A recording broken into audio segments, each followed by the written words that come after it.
लो जी, आज आप देख सकते हैं कि पाकिस्तान से जो नवाज शरीफ साहब जो है ना, वो कहते हैं ना भाग गए हैं, नस गए हैं। उसके अलावा अभी आप काजी फाइज का भी देखें कि काजी फाइज भी उधर से भाग चुका है। यानी वो कहते हैं ना कि मियाँ तेरा मुक गया शो, थे काजी तेरा भी मुक गया शो। कि काजी ने आप देखें कि या अफरीदी जो नए चीफ जस्टिस आए हैं, उनकी तकर्री यानी नोटिफिकेशन जो जारी हुआ है, उनको वेलकम भी नहीं किया कि वो हलफ बर्दारी कर रहे हैं तो उसमें शमूलियत करें। नहीं, उन्होंने वेट ही नहीं किया। उन्होंने बोला कि बस निकलें इधर से। और काजी भी भागने से उधर से कामयाब हो गया। अब उसके बाद मरियम नवाज भी देख रही है कि मैं उधर से निकलूं। ये तो हालत है। आप कह सकते हैं कि इससे पहले आप देख लें कि चीफ ऑफ आर्मी स्टाफ जो अपना क्यानी साहब हैं, उसके बाद बाजवा है, उसके बाद रोयल शरीफ साहब हैं, वो भी जैसे जैसे उनका टाइम खत्म होता गया वो भी दूसरे मुल्कों की तरफ उधर चले गए। यानी आप कह सकते हैं कि ये वो लोग हैं बेसिकली जो पाकिस्तान के अंदर ओवरसीज हैं, और जो इधर हैं ये उधर उधर ओवरसीज हैं। यानी हमें ये ओवरसीज कहते हैं और हम कहते हैं कि ये लोग पाकिस्तान के अंदर ओवरसीज हैं। उधर ये हुकूमतें चलाते हैं, बनाते हैं।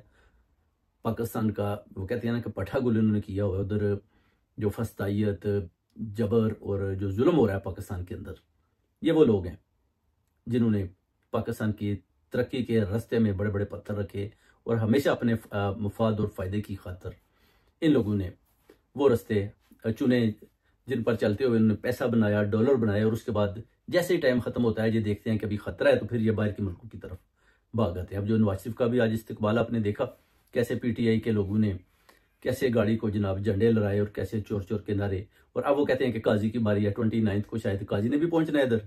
अभी दुबई की तरफ वो भाग चुके, अब काजी फाइज का इंतजार कर रहे हैं। उसके बाद फिर मरियम नवाज आएगी, तो फिर मरियम नवाज के साथ भी दो दो हाथ करेंगे। और उसके बाद आपको ये तो पता है कि अब इनकी हुकूमत खत्म होने को है, क्योंकि नवाज शरीफ को पता है कि अगर मैं काजी जब चीफ जस्टिस बना तो मैं गया और मेरे उसने केस खत्म कर दिया, और अगर अब काजी जाने वाला है तो मैं उससे पहले निकल जाऊं। अगर मैं उधर रह गया तो हो सकता है ये हुकूमत बिखरी पड़ी है, किसी वक्त भी ये ताश के पत्तों की तरह बिखर सकती है। और ये ना हो कि ये फिर मुझे पकड़ लें या मेरा ये गिराव करें। तो मैं इससे पहले जो है ना अपना कोई ऐसा बहाना बनाकर तो इस मुल्क से फरारी इख्तियार करूं। अब नवाज शरीफ तो भाग गया, काजी भी भाग गया, अब मरियम ने आना है। उसके बाद फिर आप देखेंगे कि ये हुकूमत जो है ना बस उसी वक्त वो कहते हैं ना धड़ाम से नीचे गिरेगी। और उसके बाद जो है ना इस हुकूमत के टुकड़े टुकड़े हो जाएंगे। उसकी वजह के आसिफ अली जरदारी ने भी साफ साफ पैगाम दे दिया जनरल आसम मनीर को कि जनाब जो हाफ टर्म है आप बिलावल भुट्टो को दें, हम हुकूमत चलाते हैं, हम इस मुल्क को चलाते हैं। अब छोड़े नवाज शरीफ को, शहबाज शरीफ को और मरियम नवाज को। ये लोग वो कहते हैं भगोड़े हैं, इन्होंने भाग जाना है, हम आपके साथ हैं, हम आपको पंजाब भी चलाकर दिखाएंगे, जैसे वो कहते हैं हम सिंध चला रहे हैं। तो ये जो है ना आसिफ अली जरदारी का अभी पूरा जो ध्यान है ना वो ये है कि किसी तरीके से भी बिलावल भुट्टो को, जरदारी को जो है ना बना दूं मैं प्राइम मिनिस्टर एक दफा। उसके बाद वो कहता है कि फिर देखेंगे कि आगे चलकर हमने क्या क्या लाया अमल करना और कैसे हमने पंजाब की खिदमत करनी और कैसे हमने अपनी पार्टी के जो पंजे हैं कैसे मजबूती के साथ पंजाब के अंदर गाड़ने हैं। क्योंकि जो पीपल पार्टी है उसका आपको पता है कि पंजाब के अंदर नहायत कमजोर है, उनके पास कैंडिडेट भी नहीं है।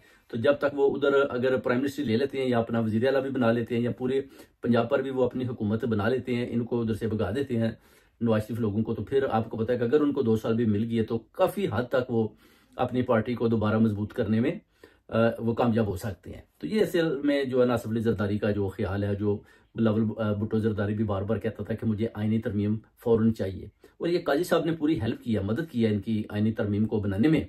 अब काजी साहब ने पता है कि उन्होंने जनाब जो आदमी पॉइंट किया वो तो आ गया सामने। अब देखना है कि जाइए अफरीदी साहब ने अब बेंच में काफी जो है जजों की रद्दबदल भी की है। अब वो भी देखना है कि उसके बाद ये फैसले कैसे देते हैं। 1-2 फैसले से ही अवाम कौम ओवरसीज कम्युनिटी को पता चल जाएगा कि काजी साहब ने जो फैसले दिए हैं आया वो कौम, अवाम और ओवरसीज के हक में हैं या नहीं है, या ये भी जो है अपना हक और सच के खिलाफ खेल रहे हैं।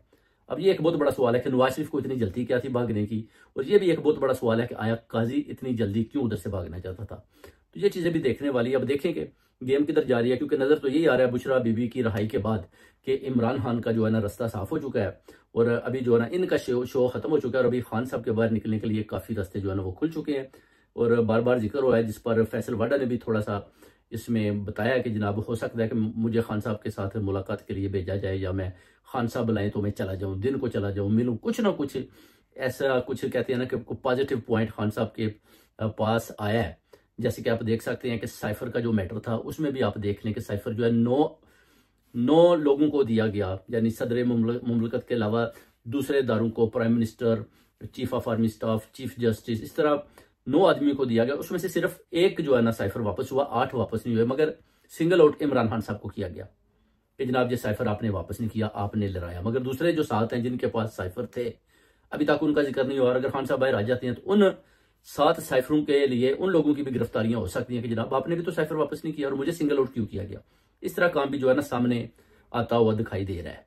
तो ये अभी खुशखबरियां भी हैं, क्योंकि आप देख लें कि खान साहब की दोनों बहनों को भी छोड़ दिया गया, बुशरा बीबी को भी छोड़ दिया गया, नवाज शरीफ भाग गया, काजी भाग गया और दूसरे लोग भी भागने की तैयारी कर रहे हैं। तो ये आई थिंक ये अच्छी खबरें खान साहब के लिए, और उम्मीद करते हैं कि खान साहब को भी ये जल्द रहा कर दे।